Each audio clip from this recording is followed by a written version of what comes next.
Тут я изображаю разных лошадей. У меня здесь есть скаковые породистые, и есть, которые больше используются в поле, такие как тяжеловоз. Потому что я люблю любых коней. Пусть скаковые, пусть они тяжеловозы. У меня большинство моих тем, которые я изображаю в миниатюре, весенние, цветущие, с животными. Так как я родилась весной, я больше люблю весну, поэтому у меня больше наврузовских тем. Например, у меня вот скачки на Навруз, который вот в колледже висит на выставке. И вот я сейчас вот изображаю, это выбор лошадей для Навруза, для скачек. Я больше изображаю природу и животных. И поэтому больше такие вот тематики наврузовские изображаю с лошадьми, с тем, что мирные темы.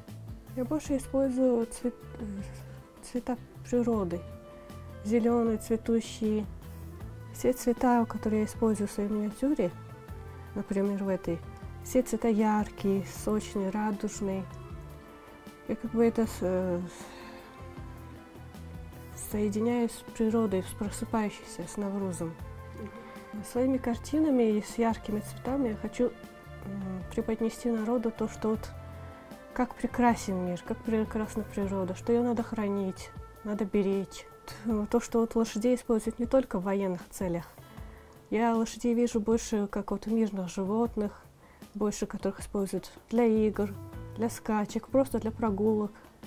Меня вот вдохновляет, вот, когда я иду по городу, вижу всюду цветущие деревья. Мне большинство моих работ посвящено весне и Наврузу. В основном то, что связано с природой, то, что вот не связано там, скажем, с бытом. И для Навруза у меня посвящено уже третья работа. Часто я свои сюжеты беру с книг, например, Шахнаме. В основном про любовь, про романтику. Например, про Золя и Рудобу. Я читала Шахнаме и вдохновилась, и решила их изобразить. Но тоже связала с весной, потому что Золя идет к Рудобе, а там я изобразила на фоне весну, цветущую, которую, вот, например, я сейчас пользуюсь, это для миниатюры рассчитано, очень тонкая. Обычно их делают например, из беличьих, пушка. Я цветами в основном изображаю определенную породу. Например, породистые скаковые лошади у меня светлых цветов.